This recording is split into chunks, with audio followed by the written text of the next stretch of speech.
Hello दोस्तों, movie plus short में आपका स्वागत है। आज हम नॉकटर्नल मूवी पर एक्सप्लेनेशन करेंगे। ये 2025 में रिलीज हुई थी। तो और देर ना करते हुए चलिए सीधे वीडियो की ओर बढ़ते हैं। फिल्म की शुरुआत में हम मिंता नाम के एक व्यक्ति को देखते हैं जो गंभीर रूप से घायल था और गुस्से में कहीं जा रहा था। और फिर हमें इस फिल्म का नाम दिखाया जाता है। फिर अगले दृश्य में हम शक्ति नाम के एक अन्य व्यक्ति को देखते हैं। शक्ति जल्दबाजी में एक घर से बाहर निकलता है, अपनी कार में बैठता है और वो बहुत डरा हुआ होता है। फिर शक्ति मिंता को फोन करने लगता है क्योंकि मिंता शक्ति का बड़ा भाई था, लेकिन उस समय मिंता सो रहा था, इसलिए वो शक्ति का फोन नहीं उठाता। फिर शक्ति जल्दबाजी में दूसरी कार को टक्कर मार देता है, जिससे उस कार का साइड मिरर टूट जाता है। उस कार में दो आदमी बैठे थे, वे भी गैंगस्टर थे और शक्ति की कार का पीछा करने लगते हैं। फिर शक्ति अपनी कार एक कराओके के बाहर रोकता है और अंदर चला जाता है। कराओके का मतलब ऐसी जगह है जहां कोई व्यक्ति अपने परिवार के साथ गाना गा सकता है, आनंद ले सकता है या अपने ऑफिस के सहयोगियों के साथ पार्टी कर सकता है। यदि आप इसके बारे में अधिक जानकारी चाहते हैं तो गूगल पर जाकर इसे देखें। खैर, हम अपनी फिल्म पर आते हैं। फिर दोनों गैंगस्टर उस कराओके को देखकर बहुत डर जाते हैं और बिना कुछ कहे वहां से चले जाते हैं, क्योंकि उन्हें समझ आ जाता है कि कार शक्ति की है और वे शक्ति के बड़े भाई मिंता से बहुत डरते थे, शक्ति से नहीं। और वो कराओके मुयोंग नाम की महिला का है। मुयोंग बहुत डरी हुई है और उसकी नज़र रूम नंबर 9 पर है। फिर अगले दृश्य में हम मुयोंग को देखते हैं जो अपना बैग लेकर कहीं जा रही थी। फिर जब मिंता सुबह सोकर उठता है और अपने फ़ोन की ओर देखता है तो उसे शक्ति के कई मैसेज मिलते हैं। वो उसे एक वॉइस रिकॉर्डिंग भेजता है जिसमें मदद मांगी गई है क्योंकि उसके साथ कुछ गलत हुआ है और वो उसे अपने घर मिलने के लिए बुला रहा है। फिर वो तैयार होता है और शक्ति के घर जाने के लिए निकल जाता है। सबसे पहले वो एक कंपनी में जाता है जहां मिंता काम करता था।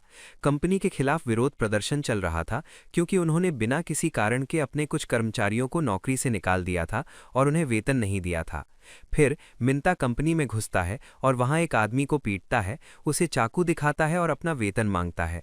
फिर एक अन्य दृश्य में हम देखते हैं कि इंस्पेक्टर पार्क और सन एक लड़के की फोटो देख रहे हैं। वो एक कंपनी के सीईओ का बेटा है। नशे की हालत में उस पर बेरहमी से हमला किया गया था, जिसके कारण वो कोमा में चला गया था।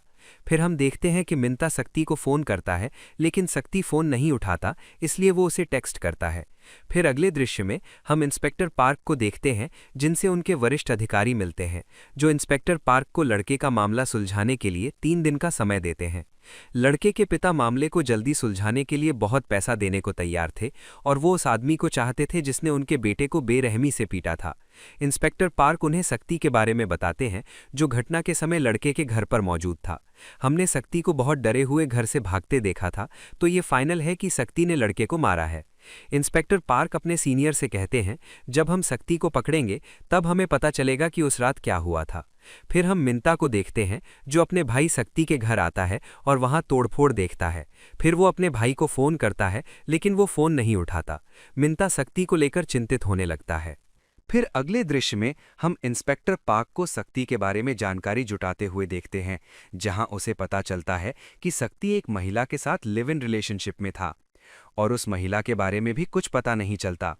फिर पार्क को शक्ति के बड़े भाई मिंता के बारे में पता चलता है, जो पहले एक गैंगस्टर था, लेकिन जेल जाने के कारण उसने ये छोड़ दिया। वो एक कंपनी में काम करता था। वो जेल गया क्योंकि दूसरे गिरोह के एक आदमी ने शक्ति को बहुत पीटा था, इसलिए मिंता ने उस आदमी को मार दिया था। फिर पार्क और सन शक्ति के घर जाते हैं और उसके घर की तलाशी लेते हैं। फिर वे उस घर के मालिक से पूछताछ करते हैं। मकान मालिक उन्हें बताता है कि शक्ति इस घर में एक महिला के साथ रहता था और उस महिला का नाम मुयोंग था। हाँ, वही मुयोंग जिसे हमने फिल्म की शुरुआत में देखा था।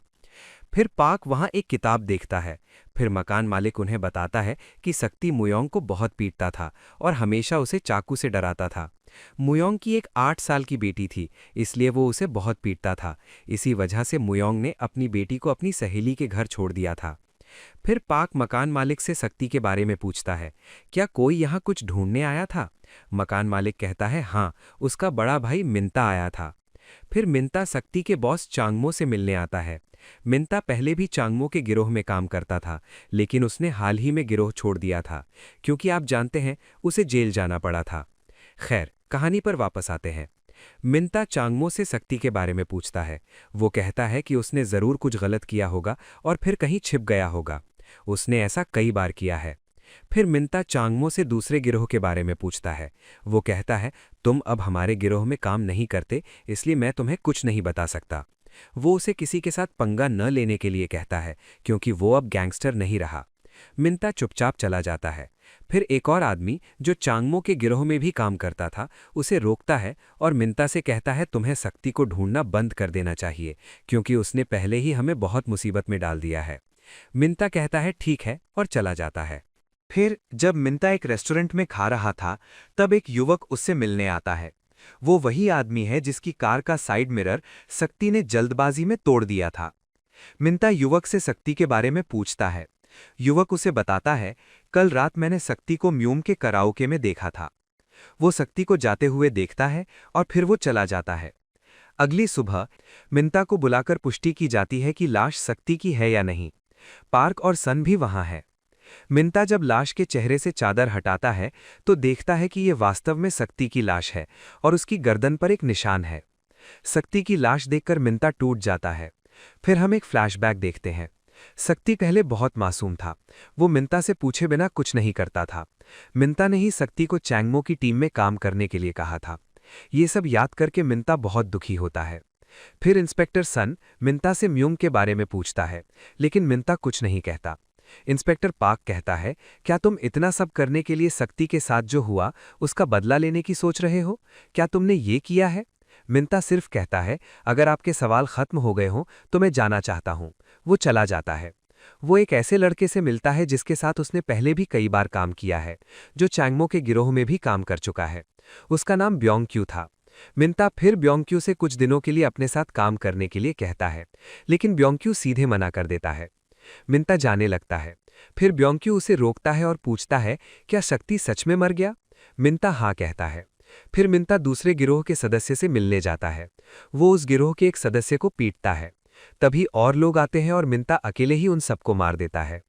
फिर ब्योंग-क्यू एक कार लेकर आता है और मिंता को ले जाता है, जिसका अर्थ है कि वो मिंता के साथ काम करने के लिए तैयार है। इस बीच पाक को पता चलता है कि मुयोंग की कार में शक्ति की हत्या की गई थी, इसलिए वो चला जाता है। वे कराओके में आते हैं और शक्ति के खून के धब्बे कहाँ मिलते हैं, इसकी जांच शुरू करते हैं। तभी एक जासूस मीना पाक से मिलने आती है। सन पाक को बताता है कि मुयोंग ने शक्ति को मारने के बाद अपना पूरा बैंक अकाउंट खाली कर दिया है। वो उसे बताता है कि अब से मीना उसके साथ काम करेगी, क्योंकि सन के पास एक और केस है। पाक सन से पूछता है कि मुयोंग ने आखिरी बार किसे फोन किया था। सन कहता है कि मीना उसे इस बारे में बताएगी। फिर मीना उन्हें एक लेखक के बारे में बताती है जिसने हाल ही में एक उपन्यास लिखा था, जिसकी कहानी मुयोंग के जीवन के लगभग समान थी। लेखक का नाम रियोंग है। मीना और पाक उस लेखक से मिलने आते हैं। पाक रियोंग से पूछता है, जब हमने मुयोंग की कॉल हिस्ट्री चेक की तो हमें पता चला कि मुयोंग ने आखिरी कॉल तुम्हें की थी। रियोंग कहता है, लेकिन बहुत समय हो गया है। वो कहता है, नहीं, उसने तुम्हें कई बार फोन किया था, लेकिन तुमने कभी फोन नहीं उठाया। रियोंग उससे पूछता है, लेकिन मुयोंग का क्या होगा? आप मुझसे इतने सवाल क्यों पूछ रहे हैं? पाक उन्हें बताता है कि मुयोंग ने अपने प्रेमी शक्ति की बेरहमी से हत्या कर दी है और वो अब कहीं लापता हो गई है। फिर पाक रियोंग से पूछता है कि तुम्हारे और मुयोंग के बीच क्या रिश्ता था, जिसके जवाब में रियोंग उसे बताता है कि वो मेरे कुछ लेक्चर्स में शामिल होती थी। फिर पाक उसे बताता है कि अगर हमारे पास तुम्हारे बारे में कोई सवाल होगा तो हम फिर से तुमसे संपर्क करेंगे, और फिर वे दोनों वहां से चले जाते हैं। फिर अगले दृश्य में हम मिंता को देखते हैं। जब एक अन्य गुंडा उससे मिलने आता है तो वो उसे बंदूक दिखाता है और पूछता है कि तुमने मेरे आदमी को क्यों मारा। फिर मिंता उसे बताता है कि शक्ति मर चुका है। ये सुनकर गुंडा दंग रह जाता है और पूछता है कि उसे किसने और कैसे मारा। मिंता कहता है कि इसका जवाब तुम दोगे। मिंता को लगा था कि दुश्मनी के कारण गुंडे ने शक्ति को मार दिया है, लेकिन गुंडा साफ इनकार करता है और कहता है कि तुम्हें इस बारे में मुयोंग से पूछना चाहिए, क्योंकि वो हमेशा उसके साथ थी। फिर जब रियोंग रात में अपने घर आता है तो वो मुयोंग की रिकॉर्डिंग चलाता है। वो हुई बातचीत सुनने लगता है। जब भी वो मुयोंग से मिलता था, वो उसे अपने जीवन के बारे में बताती थी और फिर वो मुयोंग की बातचीत रिकॉर्ड कर लेता था, और इसी कारण उसके उपन्यास का चरित्र उस रिकॉर्डिंग के माध्यम से मुयोंग के जीवन से इतना मिलता जुलता था। हमें पता चलता है कि मुयोंग शक्ति को मारना चाहती थी क्योंकि वो उसके उत्पीड़न से बहुत परेशान थी। फिर रियोंग उसे और मुयोंग के बीच हुई एक घटना को याद करता है जब वे एक कैफे में मिले थे। मुयोंग ने उसे बताया था कि उसने अपने घर से भागने की कोशिश की थी, लेकिन मिंता ने उसे पकड़ लिया और शक्ति के पास वापस भेज दिया, जिसने उसे बहुत पीटा। फिर वो उन्हें बताती है कि जब तक शक्ति मर नहीं जाता वो इस पिंजरे से आज़ाद नहीं होगी। ये सोचकर रियोंग बहुत उत्साहित हो जाता है। फिर हम सुबह का एक दृश्य देखते हैं। मिंता बियोंग क्यू से मुयोंग के कराओके में जाने और उससे पूछताछ करने के लिए कहता है। वो एक रेस्टोरेंट में बैठकर खा रहा है, तभी बियोंग क्यू वहां आता है और उसे बताता है कि कराओके में शक्ति की हत्या हुई है, ये पक्का हो गया है, और पुलिस मुयोंग पर शक करती है क्योंकि वो लापता है। फिर रियोंग भी रेस्टोरेंट में आता है और वहां की एक महिला से मुयोंग के बारे में पूछता है, क्योंकि वो महिला मुयोंग की बहुत अच्छी दोस्त थी। रियोंग को मुयोंग के बारे में पूछते देख मिंता संदिग्ध हो जाता है। महिला कहती है, मैं अभी तुम्हें मुयोंग के बारे में ज्यादा कुछ नहीं बता सकती। रियोंग फिर जाने लगता है। तभी महिला उसके पीछे आती है और उसे एक तरफ खींच कर ले जाती है और उसे कुछ बताती है। वे क्या बात करते हैं ये फिल्म में कभी नहीं दिखाया गया। मिंता अपनी कार से उन्हें बात करते हुए भी देखता है। फिर रियोंग पिछले दरवाजे से मुयोंग के घर आता है। मकान मालिक भी उसे आते देखता है। फिर वो मुयोंग के घर में घुसता है और उसके सामान की तलाशी शुरू करता है। मिंता, जो उसका पीछा कर रहा था, आता है और उससे पूछता है कि वो यहाँ क्यों है। रियोंग उसे बताता है, मेरी सहेली पहले यहाँ रहती थी, लेकिन अब वो मेरे फ़ोन का जवाब नहीं दे रही है, इसलिए मैं उसे देखने आया हूँ। मिंता उससे पूछता है, तुम मुयोंग को कैसे जानते हो? रियोंग जाने लगता है। मिंता उसका गला पकड़ लेता है और उससे कई सवाल पूछता है। तभी उस घर का मकान मालिक आ जाता है। फिर इंस्पेक्टर पार्क उन दोनों को थाने ले जाता है और पूछताछ शुरू करता है। रियोंग उसे बताता है कि मुयोंग उसकी दोस्त थी और वो उसके लिए चिंतित था, इसलिए वो उसके घर गया था। इंस्पेक्टर पार्क फिर रियोंग से उसके उपन्यास के बारे में पूछता है और पूछता है, तुम्हारे उपन्यास की कहानी मुयोंग के जीवन से इतनी मिलती जुलती कैसे है? क्या तुमने मुयोंग को उसके प्रेमी की हत्या करने में मदद की थी? मिंता भी उनकी बातचीत सुन रहा था। रियोंग कहता है, आप गलत समझ रहे हैं, मुझे इस केस में फंसाने की कोशिश मत करो। पार्क उन्हें जाने के लिए कहता है। बाहर आने के बाद मिंता रियोंग से पूछता है, वे अंदर किस उपन्यास की बात कर रहे थे? रियोंग कहता है, वे मेरे एक उपन्यास की बात कर रहे थे, लेकिन मैं तुम्हारे भाई के बारे में कुछ नहीं जानता। वो जाने लगता है। तभी बियोंग क्यू अपनी कार से आता है और मिंता को ले जाता है। मिंता मुयोंग के घर जाता है और किताब पढ़ने लगता है। प्रिय दोस्तों, लेखक का अर्थ जानने के लिए वो एक लड़के को फोन करता है जो रियोंग के हर लेक्चर में मौजूद रहता था, और उस उपन्यास का नाम था नॉकटर्नल, जो इस फिल्म का नाम भी है। फिर मिंता उस लड़के से पूछता है कि लेक्चर के दौरान क्या उस लेखक ने कभी कहा था कि इस उपन्यास में उसने जो लिखा है वो उसका अपना अनुभव है? लड़के ने कहा, मुझे नहीं पता, लेकिन हाँ, वो उपन्यास की कहानी को इस तरह बयां कर रहा था जैसे सब कुछ उसकी आंखों के सामने हुआ हो। फिर मिंता को अपना एक फ्लैशबैक याद आता है जब वो एक दिन शक्ति के घर गया था। तब शक्ति मुयोंग को बहुत पीट रहा था। फिर मिंता कुछ पैसे बाहर रखकर वहां से चला जाता है। फिर मिंता फैसला करता है कि वो किसी भी कीमत पर मुयोंग को ढूंढ निकालेगा, और इसलिए वो उसके गांव जाने लगता है। दूसरी ओर रियोंग मुयोंग के गांव आता है और मुयोंग के भाई से मिलता है, जहां मुयोंग के भाई ने रियोंग की किताब भी पढ़ी थी जिसमें उसका भी जिक्र था। मुयोंग का भाई रियोंग से कहता है कि तुम हमेशा मुयोंग से झूठ बोलते हो। उन्होंने उसे उम्मीद दी थी कि अगर उसने शक्ति को मार दिया तो वो अपनी जिंदगी आज़ादी से जी सकेगी। फिर रियोंग उससे मुयोंग के बारे में पूछता है। मुयोंग का भाई बोला, जब मेरी बहन को मेरी ज़रूरत थी तब कोई उसके लिए नहीं था, लेकिन शक्ति को मारने के बाद से सब उसे पागलों की तरह ढूंढ रहे हैं, कृपया उसे अकेला छोड़ दें। वो चला गया। जब वो घर वापस आता है तो मिंता पहले से ही उसके घर में छिपा हुआ था। मिंता उसके सामने आता है और उससे मुयोंग के बारे में पूछता है। उसने कहा, मुझे नहीं पता, लेकिन अगर उसने तुम्हारे भाई को मार दिया तो अच्छा हुआ, क्योंकि अगर वो जिंदा रहता तो मेरी बहन मर जाती। मिंता ने गुस्से में उसे नाक पर घूंसा मारा और मुयोंग की बेटी की फोटो दिखाकर कहा, ठीक है, अगर शक्ति की बात नहीं है तो मुयोंग की बेटी के बारे में सोचो और मुझे बताओ मुयोंग कहाँ छिपी है। लेकिन मुयोंग का भाई कुछ नहीं बोला, इसलिए मिंता चला गया। फिर सुबह मिंता मुयोंग की एक सहेली से मिलने गया जिसके घर मुयोंग छिपी थी। वो हमेशा अपने बच्चे को उसके पास रखती थी। फिर वो उससे मुयोंग के बारे में पूछता है। फिर वो उसे एक रेस्टोरेंट के बारे में बताती है। फिर मिंता उस रेस्टोरेंट में जाता है और मालिक से मुयोंग के बारे में पूछता है।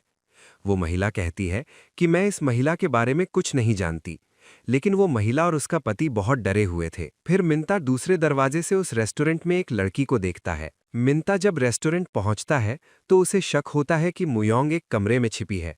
वो उसे ढूंढने जाता है। रेस्टोरेंट लौटकर वो देखता है कि एक टेबल पर सारा खाना पड़ा है। मिंता समझ जाता है कि मुयोंग और उसकी नन्ही बेटी उसी टेबल पर बैठे थे। लेकिन मिंता को एहसास होता है कि मुयोंग और उसकी नन्ही बेटी चले गए हैं। मिंता तब उन्हें ढूंढने रेस्टोरेंट के बाहर जाता है, लेकिन तब तक मुयोंग अपनी बेटी को लेकर जा चुकी होती है। मिंता तब गैस सिलेंडर लेकर रेस्टोरेंट में आता है और दरवाजे खिड़कियां बंद कर देता है। रेस्टोरेंट का मालिक बहुत चिंतित होकर पूछता है, तुम मुयोंग को उसके हाल पर क्यों नहीं छोड़ देते? वो हमेशा की तरह खुश होता है। मिंता सिर्फ उससे मुयोंग के बारे में पूछता है।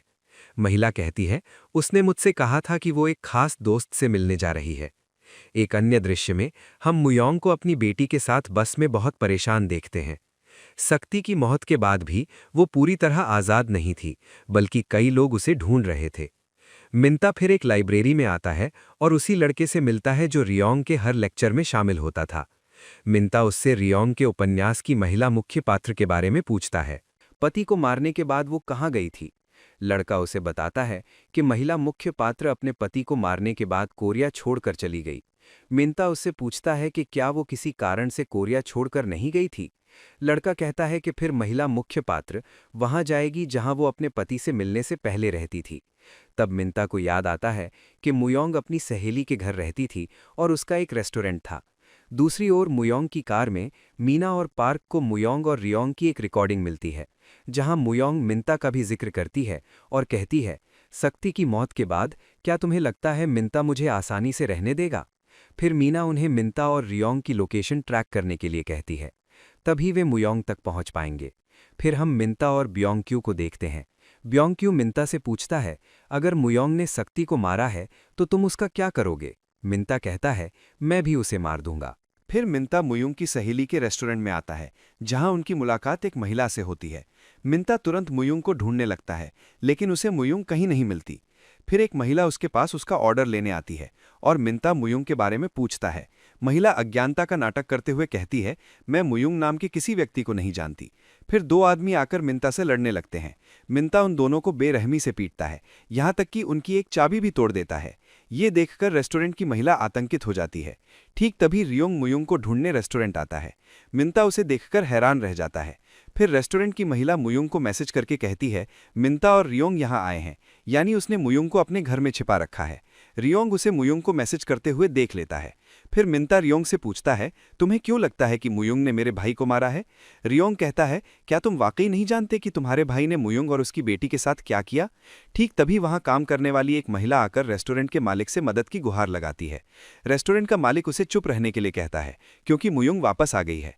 लेकिन उन्हें मुयुंग के बारे में बात करते देख मिंता समझ जाता है कि रेस्टोरेंट के मालिक ने मुयुंग को छिपा रखा है। फिर मिंता उसके पास आता है और उससे पूछता है कि मुयुंग कहाँ है। रेस्टोरेंट का मालिक कहता है, मैंने उसे अपने घर में छिपा रखा था। फिर मिंता महिला को उसके घर ले जाता है। दूसरी ओर रियोंग उस महिला से पूछता है जो अभी अभी आई थी, तुम्हारी सहेली का घर कहाँ है? महिला कहती है, रेस्टोरेंट के ऊपर वाली मंजिल पर। रियोंग जब रेस्टोरेंट के मालिक के घर जाकर तलाश करता है तो मुयुंग वहां नहीं होती। मुयुंग मैसेज मिलने के तुरंत बाद वहां से चली गई थी। दूसरी ओर मिंता को एहसास होता है कि रेस्टोरेंट की महिला ने उसे गलत पता दिया है। इसके विपरीत वो एक पुलिसकर्मी का घर था। फिर गुस्से में मिंता उस पुलिसकर्मी की बेरहमी से हत्या कर देता है। फिर हम ब्योंगक्यू को देखते हैं, जो मिंता के बारे में सारी जानकारी चांगमो को देता था। चांगमो ने उसे मिंता के साथ काम करने के लिए कहा था। दूसरी ओर रियोंग को भी पता चलता है कि मुयुंग बस स्टॉप पर गई है, इसलिए वो वहां जाने लगता है। मिंता भी उसे देख लेता है और वो उसकी कार का पीछा करने लगता है। फिर एक और कार मिंता की कार के सामने आती है और वहां से वही आदमी बाहर निकलता है जिसकी आंख थोड़ी देर पहले मिंता ने निकाल दी थी। वो अपने गिरोह के साथ मिंता को मारने आया था। फिर मिंता कार की खिड़की खोलता है और आदमी का सिर पकड़कर रॉड से उसे बहुत जोर से मारता है। फिर वो आदमी को बाहर फेंक देता है और ब्योंगक्यू को कार तेज चलाने के लिए कहता है। फिर एक अन्य कार दृश्य में हम म्योंग को देखते हैं और यहीं उस रात शक्ति के साथ क्या हुआ था इसका असली रहस्य खुलता है। उस रात जब शक्ति म्योंग के कराओके में आया था, वो चांगमो से मिलने आया था, म्योंग से नहीं। वे दोनों रूम नंबर 9 में बैठकर बात कर रहे थे, जहां शक्ति बैठा था। वो उन्हें उस कंपनी के सीईओ के बेटे के बारे में बताता है और कहता है कि मैंने उस लड़के को बहुत पीटा क्योंकि वो लड़का म्योंग के साथ गलत काम करने की कोशिश कर रहा था। फिर चांगमो को किसी का फ़ोन आता है और फिर वो बाहर आता है और एक स्क्रू ड्राइवर लेकर शक्ति के पास जाता है। म्योंग बाहर से ये सब देख रही थी और इसी वजह से म्योंग बहुत डर गई थी और हमने फिल्म की शुरुआत में भी ये दृश्य देखा था। फिर चांगमो शक्ति के पास जाता है और उसकी गर्दन में स्क्रू ड्राइवर घुसा देता है और फिर उसे तब तक मारता है जब तक वो मर नहीं जाता। फिर म्योंग भी रूम नंबर 9 की तरफ जाने लगती है। फिर चांगमो बाहर आता है और उसे कराओके बंद करने के लिए कहता है और फिर उसे 2 विकल्प देता है, तुम अपनी बेटी को लेकर यहाँ से चली जाओ या शक्ति के पास जाओ। इसी वजह से वो अपने बच्चे को लेकर यहाँ से भाग रही थी। फिर दृश्य वर्तमान में आता है। फिर रियोंग, मिंता, इंस्पेक्टर पार्क और मीना बस स्टॉप पर आते हैं और म्योंग को ढूंढने लगते हैं। मिंता और रियोंग आखिरकार म्योंग और उसके बच्चे को ढूंढ लेते हैं। लेकिन इससे पहले कि वे उसके पास पहुंचे, ब्योंग क्यू आता है और मुयोंग के पेट में चाकू मार देता है, जिससे मुयोंग गिर जाती है। चांगमो ने ब्योंग क्यू को ऐसा करने का आदेश दिया था। मिंता फिर ब्योंग क्यू का पीछा करता है, लेकिन ब्योंग क्यू अपनी कार में भाग जाता है। मिंता तब एक टैक्सी में उसका पीछा करता है। उन दोनों का एक गंभीर एक्सीडेंट हो जाता है। मिंता तब अपनी कार से उतरकर ब्योंग क्यू को पकड़ लेता है, उससे पूछता है कि उसने मुयोंग को चाकू क्यों मारा। ब्योंग क्यू माफी मांगता है, लेकिन ब्योंग क्यू मर जाता है। मिंता तब समझ जाता है कि उसने चांगमो के आदेश पर यह सब किया है। इसी बीच मुयोंग को एम्बुलेंस में अस्पताल ले जाया जाता है। एम्बुलेंस के जाते समय रियोंग देखता रहा, लेकिन उसने पीछा नहीं किया, समझकर कि मुयोंग उससे दूर रहना चाहती है। मिंता तब मुयोंग को उसके भाग्य पर छोड़कर चला जाता है। दृश्य दिखाया गया है जहां मिंता चांगमो के कुछ खास लोगों को मार देता है और फिर चांगमो के पास आकर उससे शक्ति के पैर के बारे में पूछता है। चांगमो कहता है, तुमने उसका चेहरा देखा है तो पैर की क्या जरूरत। फिर मिंता अपनी रॉड उठाता है और चांगमो को बहुत पीटता है और फिर वो वहां से चला जाता है और इसी के साथ कहानी खत्म हो जाती है। वीडियो पसंद आया हो तो लाइक कर देना, चैनल पर नए हो तो सब्सक्राइब कर लेना। तो मैं आपसे अगले वीडियो में मिलूंगा, तब तक के लिए ख्याल रखना।